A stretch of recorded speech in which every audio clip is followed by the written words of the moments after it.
Udah. 1, 2, 3. Selamat siang, Mbak. Selamat siang, Kak. Gimana kabarnya hari ini, Mbak? Alhamdulillah baik-baik aja sih, Kak. Ini Mbak, siapa Mbak Nabila ya kalau nggak salah? Yang betul banget. Yang kemarin ngechat saya itu. Ya, kemarin saya ngechat kakaknya 3 hari yang lalu kayaknya, Kak. 3 hari yang lalu ya. Aja. Mbak Nabila di sini sebagai mahasiswa atau bagaimana? Saya di sini sebagai mahasiswa. Semester berapa, Mbak? Saya semester 4 Dari program studi? dari program studi psikologi. Oh, psikologi. Iya. Oke. Terus Mbak Nabila tadi kesininya habis ada kelas atau apa nih? Kebetulan tadi ada kelas di jam pagi tadi kita misalnya jam 7, terus baru selesai tadi jam 10. Oh, baru selesai jam 10. Itu Udah siang, Mbak Nabila udah makan belum di sini? kebetulan sudah sih, Kak, jadi ya agak aman sekarang. Tadi bareng teman-teman atau sendirian nih Mbak Nabila? Tadi saya kesini itu bareng teman, terus sebenarnya mau ditungguin temen saya di luar, tapi karena kayaknya udah mau hujan, akhirnya saya nyuruh teman saya pulang aja, nggak usah ditungguin, nanti pulangnya gampang. Itu sih, Kak. Mbak Nabila bawa motor? Enggak. Oh, nggak bawa motor. Iya. Jadi sendirian ya? Betul. Pasti berarti dekat sini aja kalau jalan kaki atau gimana, Mbak? Deket sini aja sih, Kak, paling nggak nyampe 10 menit udah nyampe ke saya kok. Oke, dari Mbak Nabila udah siap belum buat bercerita ini? Sudah sih, Kak. Sudah. Iya. Sebelumnya aku mau tanya nih Mbak Nabila udah pernah ikut sesi konseling belum sebelumnya? Sebelumnya saya udah pernah ikut sesi konseling sih, Kak, tapi udah sedikit lumayan lama sih, kayak mungkin setengah tahun yang lalu gitu. Setengah tahun yang lalu. Kalau Mbak Nabila kan dari jurusan psikologi ya, udah ada praktek-praktek belum kayak ini mungkin? Sejujurnya sudah pernah ya, Kak, ya, jadi ya kurang lebih saya tahu lah kalau konseling itu seperti apa, karena di jurusan saya sendiri kan saya juga ada, tapi ya praktek saya tuh bukan yang gimana ya, kayak saya nggak tahu, pokoknya kayak praktek saya tuh karena saya juga masih mahasiswa, jadi masih banyak salahnya gitu. Jadi karena Mbak Nabila tadi udah bilang pernah sebelumnya ikutin konseling seperti ini, tapi udah mungkin beberapa waktu yang lalu udah lupa gimana caranya. Dan juga Mbak Nabila katanya udah pernah nih nyobain konseling karena dari jurusan sendiri kan psikologi. Tapi di sini aku izin menjelaskan kembali terkait apa sih yang bakal kita lakukan nanti selama sesi konseling. Nah, jadi dalam sesi konseling ini Mbak Nabila tentunya tidak perlu takut untuk bercerita dan berekspresi seperti apapun, karena di sini juga kerahasiaannya bakal dijaga. Karena di sini yang ada cuma Mbak Nabila dan aku aja. Jadi nanti ceritanya cukup untuk di dalam sini, ruangan sini aja. Nanti nggak bakal keluar-keluar juga. Dan juga Mbak Nabila juga bisa mengekspresikan bagaimana apa yang Mbak Nabila rasakan atau Mbak Nabila punya selama ini. Karena mumpung lagi berdua nih dan waktunya kan juga sulit biasanya ditemuin. Nah, ini untuk waktunya Mbak Nabila nanti bisa bercerita dan terbuka dan juga mengekspresikan apa yang Mbak Nabila rasakan akhir ini atau mungkin beberapa waktu yang lalu seperti itu. Dan juga Mbak Nabila nanti apakah ada kelas atau ada kegiatan lainnya selama ini? Kebetulan ada sih, Kak, kisaran 2:30 saya itu ada rapat berhimpunan saya gitu. Oh, itu himpunan ya? Iya, Kak, betul. Oke. Di himpunannya divisi apa nih Mbak Nabila? Kebetulan saya BPH Niaga. Wow, BPH itu keren banget Iya. ya. Berarti biasanya BPH itu agak sibuk-sibuk banget gitu, ada tuntutan dari divisi lain. Iya, betul banget sih, Kak, itu. Karena di Mbak Nabila ada kegiatan di jam 2:30, mungkin untuk festival siang hari ini aku cukupkan pada 45 menit, kita targetkan 45 menit.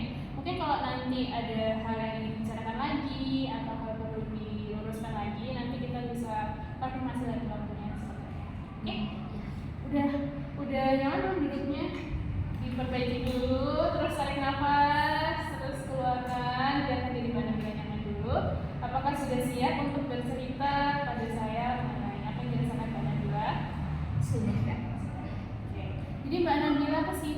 sih yang membuat Mbak Nabila kesini? Saya itu kesini sebenarnya saya pengen kayak cerita-cerita juga sih Kak. Kalau saya itu akhir-akhir ini kayak merasa bahwasanya saya itu selalu pengen apapun yang saya lakukan atau orang lain yang melakukan, tapi melewati saya itu harus selesai dengan perfeksionis. Karena menurut saya kalau segala hal tidak diselesaikan dengan perfeksionis itu nanti akan mengurangi nilainya dari pekerjaan tersebut gitu Kak. Jadi saya itu selalu maunya apapun yang ada di dalam pekerjaan saya maupun dalam pekerjaan orang lain yang hal tersebut itu selalu memperlibatkan saya di dalam situ. Saya itu selalu ingin semuanya selesai dengan perfeksionis gitu Kak. Sampai pada akhirnya banyak sekali orang yang merasa itu bahwasanya saya terlalu perfeksionis dan cukup amat sangat membebani mereka karena keinginan saya itu terlalu tinggi. Tapi di sini saya punya pikiran kalau misalkan kita itu nggak menyelesaikan semua itu dengan perfeksionis, ya buat apa gitu kita buat pekerjaan ini dari awal? Karena kan juga segala hal yang dimulai itu lebih baik dikerjakan dengan sangat baik gitu kan Kak. Tidak yang bukan yang ya udah kayak ya kerjain seadanya aja, nggak usah pikirin yang lain. Itu sama aja nggak niat menurut saya. Jadi saya selalu berusaha menyelesaikan semuanya itu dengan suatu hal yang benar-benar baik gitu, semuanya tepat sesuai dengan keinginan gitu. Jadi saya memikirkan bahwa sifat perfeksionis saya ini, perilaku perfeksionis saya ini yang itu benar harusnya saya lakukan. Berarti dari Mbak Nabila di sini posisikan Mbak Nabila itu adalah orang yang perfeksionis, dilihat dari kegiatan atau tuntutan dari tugas ataupun yang lain-lain. Mbak Nabila tuh ketika bekerja atau mengerjakan tugas tersebut harus sesuai sama keinginan dan harus sesuai sama ekspektasi yang ada gitu. Nah, dari Mbak Nabila hal seperti itu atau pemikiran seperti itu timbul pada baru saat ini atau beberapa waktu yang lalu? Ini tuh mulai semenjak saya masuk kuliah sih Kak. Karena saat saya masuk kuliah itu kebetulan sekali setelah masuk saya sudah mengikuti beberapa organisasi gitu. Dan dalam organisasi itu juga sebenarnya saya dituntut untuk melakukan hal itu kalau bisa dengan sangat baik gitu, jangan sampai ada kurangnya. Sebenarnya SMA, SMP dan SD saya pun juga berorganisasi, tapi saya tidak yang seperfeksionis ini gitu ya. Saya masih mengerjakan apapun itu ya udah gitu, kalau ada salah ya udah, maksudnya nggak usah terlalu dipikirkan gimana. Tapi kalau yang setelah masuk kuliah ini tepatnya sih kayaknya mulai semester 2 ya kayak saya selalu pengen apapun yang saya kerjakan itu harus selesai dengan yang nilai yang memuaskan gitu. Jangan sampai ada yang kurang, jangan sampai ada kelihatan celah sedikit pun gitu. Karena menurut saya hal tersebut kayak ya mengurangi nilai estetikanya, mengurangi rasa percaya diri saya juga dalam saya itu bisa membawakan barang atau suatu hal tersebut gitu. Jadi saya pikir saya mulai merasa terlalu perfeksionis itu di semester 2. Berarti sifat perfeksionis yang ada pada diri Mbak Nabila itu mulai ketika kuliah dan tepatnya itu pada semester 2 ya. Nah, pemikiran seperti itu yang ada pada diri Mbak Nabila seperti perfeksionis itu apakah gradasi dengan adanya tuntutan ataupun mungkin Mbak Nabila sebelumnya pernah ditegur atau emang itu timbul sendiri dari Mbak Nabila secara perlahan? Kalau ini sih mungkin waktu saya ikut organisasi di awal kuliah ini ya kan, karena jujur aja di kuliah ini kan emang himpunan maupun organisasi yang lain itu cukup ketat gitu kan Kak. Jadi setiap ada kesalahan ya itu pasti ditegur. Nah, mungkin dari situ juga sih Kak saya muncul sifat dan pikiran perfeksionis di dalam diri saya. Karena setelah saya pikir-pikir dari teguran tersebut juga ada benarnya gitu Kak, untuk saling membantu dan memperbaiki hasil yang ada. Jadi hal itu terus melekat di dalam diri saya Hal tersebut itu muncul ketika Mbak Nabila sudah berorganisasi ya. Jadi Mbak Nabila itu menanamkan pada diri Mbak Nabila, aku harus perfeksionis, harus sesuai sama ekspektasi dari orang-orang sekitar ketika mengerjakan tugas. Untuk hal tersebut, perfeksionis tersebut, kalau misalkan hal tersebut tidak terjadi atau Mbak Nabila itu nggak perfeksionis atau melihat teman Mbak Nabila itu nggak perfect gitu dalam pekerjaannya, apa sih yang membuat Mbak Nabila risih mungkin atau merasa terganggu akan adanya hal tersebut atau bagaimana? Kalau dalam pekerjaan saya sendiri maupun pekerjaan orang lain, kalau saya melihat itu kurang itu saya kayak terasa stres gitu aja loh Kak. Jadi kayak ini tuh seharusnya nggak kayak gini. Jadi saya tuh selalu punya bayangan itu bagusnya seperti ini. Terus kalau di orang lain saya lihat kayak kok dia apa ya, kayak ngerjainnya ngawur gitu loh Kak. Padahal sudah ada caranya dan lain-lain, tapi kenapa tetap hasil pekerjaannya kayak gitu? Istilahnya kalau orang agak kasarnya kayak bikin sakit di mata gitu loh Kak, karena pekerjaan dia tuh kayak tidak sesuai gitu. Jadi di saat itu saya juga bilang kalau ini tuh salah ini, dan bahkan ada kalanya saya itu sampai mengganti tatanan tersebut sendiri kalau itu sama orang lain. Kalau dari dalam diri saya, kalau saya merasa itu kurang ya langsung saya ganti sendiri gitu. Pokoknya sampai saya merasa oh ini tuh udah bagus banget, oh ini udah perfect banget. Saya harus sampai merasa gitu pokoknya dalam mengerjakan suatu hal. Berarti kalau misalkan saya paham banget apa yang Mbak Nabila rasakan dan Mbak Nabila alami. Sebenarnya mungkin pada diri Mbak Nabila itu menolak untuk melakukan kesalahan tersebut karena lama-lama membuat capek juga ya, karena harus perfeksionis, terus melihat orang tuh harus sesuai sama ekspektasi yang kita bangun gitu. Tapi dari yang Mbak Nabila lakukan seperti itu, apakah ada sesuatu hal yang mungkin feedback dari orang lain itu kurang baik ke Mbak Nabila atau bagaimana? Dari itu sebenarnya ada feedback kurang baik dari teman-teman organisasi saya gitu ya. Kayak mereka, misal setelah saya mengganti gambaran mereka yang menurut saya kurang, mereka tuh langsung kayak ya nggak seharusnya saya itu harus mengganti itu dulu gitu loh. Seharusnya ya koordinasi, ngomong dulu, dipikirin baik-baik, jangan asal main ganti dan pakai ide saya sendiri, karena kan ya dalam kelompok pastinya ide itu harus dibalaskan antara semuanya gitu ya Kak. Tapi saya nggak peduli gitu Kak, karena ya menurut saya yang punya mereka itu nggak cocok gitu, sampai akhirnya mereka kayak marah ke saya. Dan akhirnya mereka pun sampai kadang mengevaluasi saya juga gitu, padahal lo yang kamu kerjain juga nggak sebagus itu, saya pernah digituin nggak sebagus itu, dan yang kamu kerjain itu juga masih ada celahnya, nggak yang seperfect itu. Terus mereka sampai kayak udahlah nggak usah sok mengerjakan sendiri, kita tuh bareng-bareng. Jadi kayak turunin egomu, turunin rasa ingin menangmu itu, mereka sampai bilang kayak gitu. Mbak Nabila, misalkan ketika dalam suatu organisasi, ketika tidak sesuai dengan ekspektasi Mbak Nabila langsung mengganti hal tersebut tanpa konfirmasi terlebih dahulu atau bagaimana? Itu kalau sama orang lain ya kan. Terkadang itu saya sudah pernah ngomong ke dalam grup gitu, kalau menurut saya itu kurang, dan saya tuh sebenarnya selalu mengajukan kayak pernyataan saya kenapa saya merasa ini kurang. Nah, tapi kadang respon mereka itu juga sangat lama, jadi saya tuh kadang greget gitu loh Kak, karena saya tuh pengen ini segera selesai, dan itu juga salah satunya bikin saya stres gitu, karena saya merasa saya punya tanggungan yang belum selesai kalau sampai proyek ini juga belum selesai. Jadi di skala saya tidak mendapatkan balasan yang lama, saya akan langsung ganti sendiri Kak.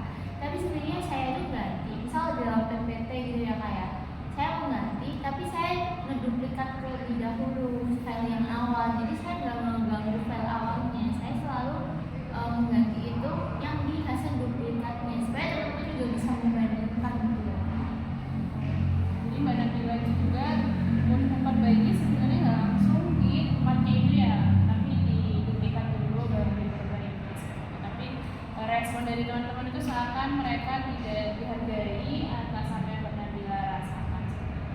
Tapi Mbak Nabila setelah teman-temannya itu mengatakan hal tersebut kepada Mbak Nabila itu membuat tameng atau memberikan balikan yang kayak bilang aku udah ngomong sebelumnya, atau Mbak Nabila itu mengalah? Di awal saya sempat, kalau awal-awal saya merasa diri saya sangat perfeksionis gitu ya, saya sempat mengelak dari apa yang mereka katakan, karena ya saya tetap percaya diri dengan pikiran saya sendiri, bukan dengan pikiran mereka. Saya selalu bilang kalau pakai punya saya aja, karena punya saya lebih bagus menurut saya, dan punya saya mungkin bisa lebih dapat diterima orang lain di luar sana daripada mereka gitu kan. Terus lama-kelamaan saya merasa dengan sifat saya yang seperti ini, dengan pikiran saya yang terlalu perfeksionis, dan mungkin terkadang orang sampai mungkin saya egois itu, saya merasa ada feedback yang kurang enak seperti yang saya bilang tadi, sampai akhirnya saya merasa diri saya itu sangat dihindari oleh teman-teman saya gitu, entah itu dalam berkelompok maupun berkonsultasi kepada saya. Kan sekarang saya jadi BPH itu yang seharusnya kalau dalam administrasi maupun apapun teman-teman kan harus ngomong dulu ke saya sebenarnya gitu, tapi teman-teman lebih memilih ke BPH lainnya. Karena apa? Karena saya itu terkadang terlalu banyak koreksi, dan mungkin dalam perkataan saya juga sedikit menyakitkan untuk mereka gitu. Nah dari situ tuh saya kayak akhirnya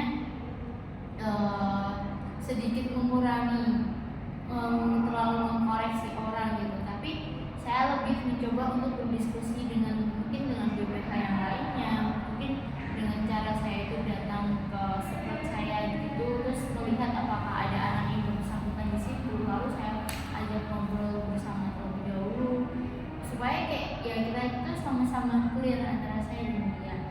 Ya itu sih Kak, akhirnya saya kadang dari awalnya yang saya benar-benar menolak kalau saya nggak suka harus pakai yang ini, sampai saya akhirnya bisa kayak ya udah kita selesai bareng-bareng gitu aja. Tapi saya selalu merasa ketika diselesaikan bersama-sama itu saya kurang puas, tapi saya harus memendam rasa itu gitu, demi teman-teman itu merasa bahwa saya itu juga menghargai itu loh Kak dari hasil Dari apa yang Mbak Nabila ceritakan itu adalah salah satu hal yang membuat Mbak Nabila bisa menerima lama-kelamaan secara bertahap gitu ya. Mungkin awalnya susah untuk menerima karya dari orang lain atau pekerjaan dari orang lain yang tidak sesuai dengan kita, tapi lama-kelamaan Mbak Nabila bisa secara bertahap menerima hal tersebut. Nah ketika Mbak Nabila udah menerima hal tersebut dan mengiyakan hasil dari apa yang teman-teman Mbak Nabila kerjakan, Mbak Nabila itu masih ngerasa kurang atau kayak mulai menerima nih kayak ya udahlah ini juga bagus, dengan melihat feedback dari orang lain itu sebenarnya juga ya bagus aja. Sebenarnya terkadang saya masih merasa kurang ya kayak atas pekerjaan tersebut, tapi balik lagi tadi, kalau saya tetap seperti itu nantinya bakalannya kayaknya saya sulit di depan, untuk saya pun juga mengembangkan diri saya sendiri untuk eksplorasi saya sendiri gitu. Terus akhirnya terkadang saya mulai menerima juga dari hasil karya mereka, dengan kayak saya terus bertanya gitu, kenapa sih kamu pengennya kayak gini, kenapa sih kamu pengennya kayak gini. Ternyata kenapa mereka pengennya begitu bukan semata-mata mereka mengasal masukin aja gitu sih Kak. Ternyata mereka juga punya pikiran lain gitu. Sebenarnya tuh dimasukin seperti ini supaya lebih terasa hidup kah PPT-nya, atau ini sebenarnya itu adalah salah satu kunci dari poin yang ingin disampaikan. Jadi mereka ini menjabarin kalau dalam suatu rancangan tersebut mereka mau seperti itu karena ada kayak rasionalisasi yang jelas gitu kan. Nah dari rasionalisasi atau penjelasan mereka yang menurut saya memang masuk akal, jadi saya pun juga terkadang jadi seperti ini, terus sampai saya itu kadang bilang kenapa kamu nggak bilang dari awal gitu loh kalau kamu pengennya seperti ini gitu. Nah dari situ saya pun akhirnya juga terima aja. Terus akhirnya dari mereka pun juga bertanya kepada saya gitu, dari kamu sendiri apakah kamu ada masukan gitu juga kan Kak. Nah itu mungkin rasa-rasa yang saya lihat di situ kurang ditanyakan juga di mereka. Nah, saat saya sampaikan, mereka pun juga bertanya kepada saya kenapa ininya seperti ini gitu kan.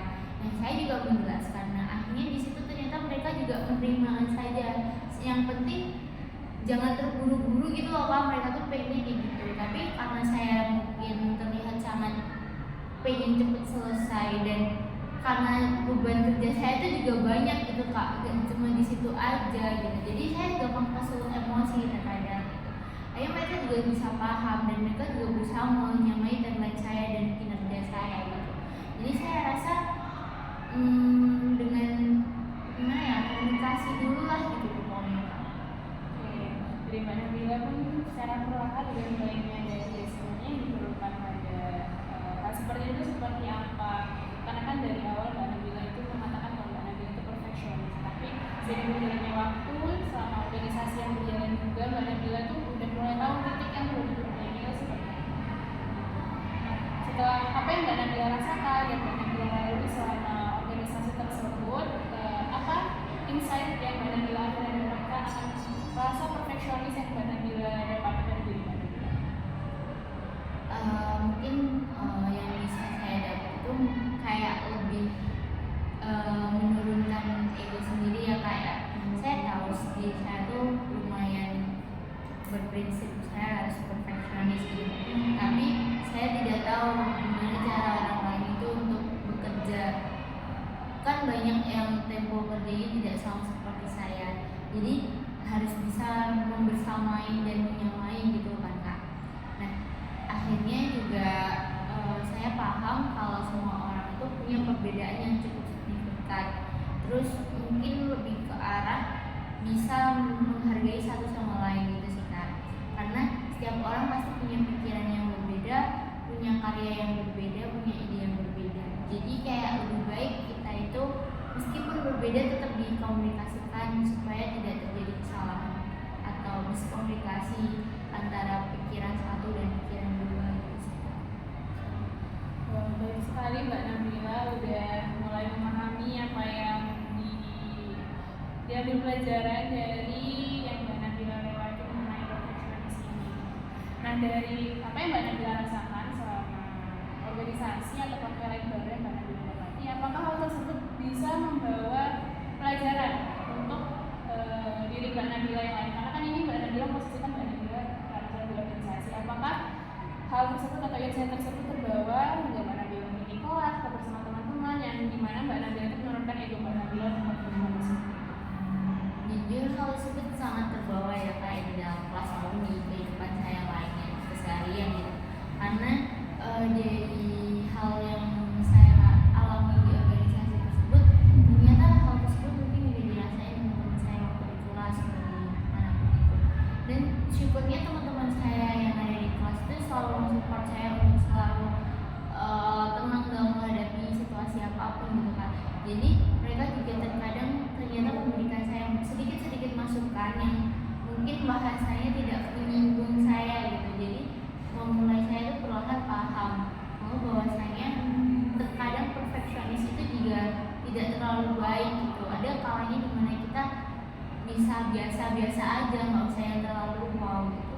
Karena hal tersebut bisa ganggu dalam kinerja saya sendiri, dalam pikiran saya sendiri, yang saya awalnya stres dan saya mungkin kayak merasa gelisah selalu karena saya merasa bahwa tugas saya belum selesai karena ini belum perfect. Akhirnya saya bisa merasakan, oh ini ya ternyata kalau kita tuh bisa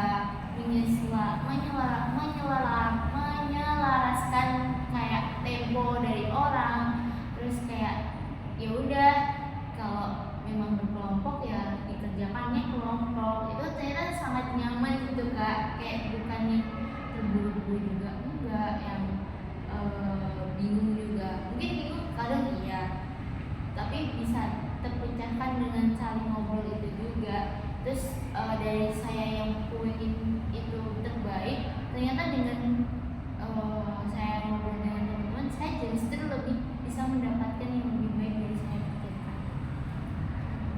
Jadi Mbak Nabila di sini kebiasaan atau highlight dan insight yang didapatkan dari organisasi itu nggak berhenti di organisasi itu aja, tapi bahkan sampai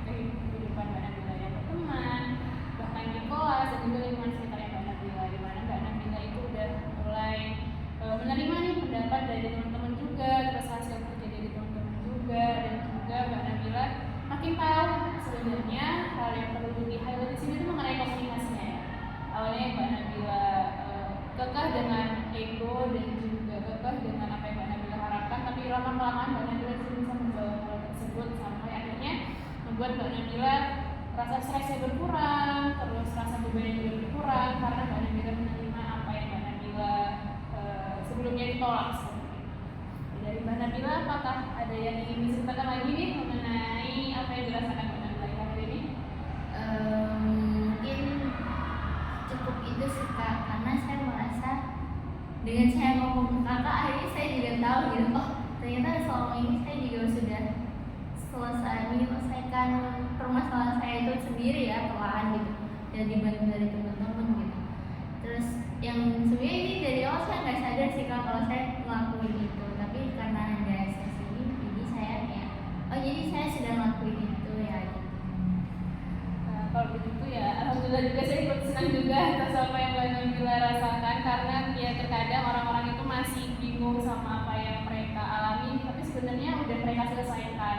Mungkin cuma butuh teman untuk cerita, teman untuk curhat sehingga nanti ke depannya itu bisa terarahkan gitu. Mereka tuh sudah, dan Mbak Nabila sendiri sudah menemukan jalan keluarnya sendiri, tapi perlu diperkuat lagi dengan orang lain seperti itu. Dari Mbak Nabila tadi udah cukup katanya. Dari hasil sesi konseling pada hari ini, apa sih yang Mbak Nabila highlight banget dan Mbak Nabila dapatkan gitu? Yang paling saya highlight itu pokoknya jangan terlalu merasa diri sendiri itu lebih baik gitu. Meskipun kita memang punya pikiran yang menurut kita itu sangat baik, perfeksionis sekali dan mungkin akan bisa diterima di banyak orang, ternyata hal tersebut bisa jadi malah bertolak belakang, bisa tidak diterima dengan orang. Jadi saya merasa bahwasannya dalam diri kita itu mungkin harus bisa menyesuaikan dengan orang lain juga, jangan terlalu egois dan jangan terlalu perfeksionis pada diri sendiri juga, karena mungkin di luar sana teman-teman itu punya ide dan karya yang lain yang lebih baik, dan jika digabungkan itu bakal lebih baik. Fokus dulu bener-bener keren banget Mbak Nabila udah sampai bisa menyampaikan sebanyak itu dan bisa meng-highlight sebanyak itu. Dan juga kan sesi konseling hari ini sudah selesai dari Mbak Nabila juga udah ada yang diceritakan lagi, tetapi saya ingin tahu lebih dalam lagi ke depannya perkembangan Mbak Nabila itu seperti apa, apakah makin menerima diri sendiri atau nantinya malah makin menurun. Jadi saya ingin menjadwalkan bertemu dengan Mbak Nabila lagi mungkin di sesi selanjutnya.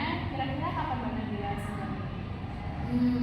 Sebenarnya 3 hari lagi itu hari Senin ya kayak mungkin ya, itu saya sedikit longgar sih karena di jam pagi saya tidak ada kegiatan sama sekali, tapi di siang sampai malam itu saya baru bekerja. Mungkin di hari Senin saja. Di hari Senin Mbak Nabila bisa nanti beritahu saya aja jamnya bisa jam berapa, nanti kita bisa menjadwalkan kembali terkait pertemuannya ya. Karena Mbak Nabila udah selesai juga dan udah menyimpulkan hasil sesi konseling hari ini, terima kasih, aku bilang terima kasih banget ke Mbak Nabila karena udah berani terbuka, udah berani buat menerima hal baru dan juga tidak ragu untuk menceritakan apa yang dirasakannya selama ini. Terima kasih Mbak Nabila, selamat bertemu kembali di beberapa hari lagi. Terima kasih Ya, ya. selamat sore. Gue mah gue. Berapa?